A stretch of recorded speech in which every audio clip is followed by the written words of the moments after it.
गोवा से इस वक्त की बड़ी और दर्दनाक खबर आ रही है। कल देर रात करीब 12 बजे अपोरा के मशहूर club birch by Romeo Lane में भीषण आग लगी। क्लब उस समय पूरी तरह से भरा हुआ था और माहौल सामान्य था, लेकिन अचानक अंदर से तेज धमाके जैसी आवाज आई।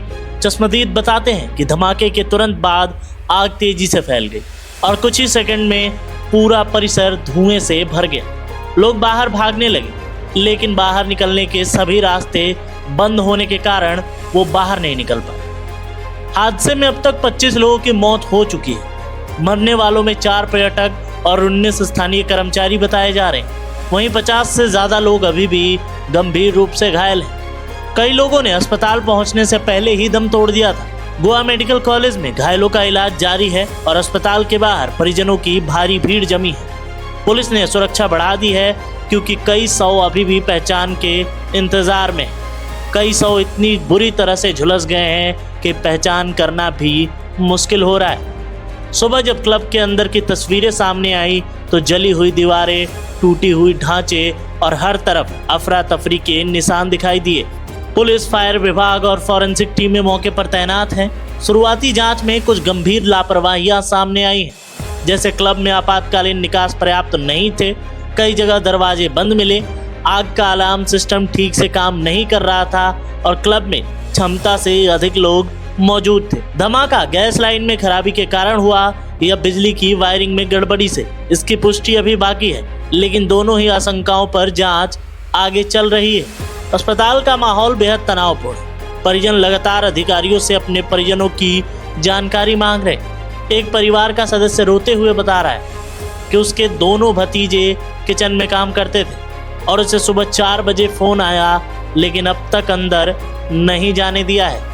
एक स्थानीय व्यक्ति ने कहा कि रात भर सिर्फ एम्बुलेंस की सायरन सुनाई दी है और सुबह पता लगा है कि 25 लोग से ज्यादा मर चुके हैं। एक चश्मदीद ने बताया कि निकलने का दरवाजा खुल नहीं रहा था, लोग एक दूसरे पर गिर रहे थे और धुआं इतना था कि कुछ दिखाई नहीं दे रहा था। वो कहते हैं कि अगर सुरक्षा इंतजाम ठीक होते तो इतनी जानें नहीं जाती। सरकार ने इस मामले में उच्च स्तरीय जांच के आदेश दे दिए हैं। अधिकारियों का कहना है कि क्लब प्रबंधन और स्टाफ से पूछताछ चल रही है और अगर सुरक्षा मानकों का उल्लंघन साबित हुआ तो कड़ी कार्रवाई की जाएगी। फिलहाल क्लब पूरी तरह से सील है और जांच टीमें हर पहलू से पड़ताल कर रही। 25 लोगों की मौत, 50 से अधिक घायल और दर्जनों परिवारों का दुख। यह हादसा पूरे गोवा को हिला गया है। अब सभी सवालों का केंद्र यही है कि यह आग आखिर कैसे लगी और इतनी बड़ी लापरवाही क्यों हुई। जांच जारी है और हर अपडेट का इंतजार है, लेकिन इस त्रासदी ने कई परिवारों की जिंदगी को हमेशा के लिए बदल दिया है। Person who is in that case is my native, is belong to my native place, and then also family friends. His name is Chuna Badapun. Yeah, he's working there as a chef in the kitchen. In the morning around 4 o'clock, I got a call from some of my family members. I have not idea because even he's not touched with me in the areas, and then only I know today he's in Goa. No, I was not present here, so I stay in the Panjim. That incident's news I saw in the night only, the middle of night in the 1:30 around, and then I got a call from my relative in the morning at 4 o'clock. He's no more with us, and then his date is inside, so I just identify the that face and all. So yeah, he's no more. The organization side is no one comes here in management, owner, no one is here.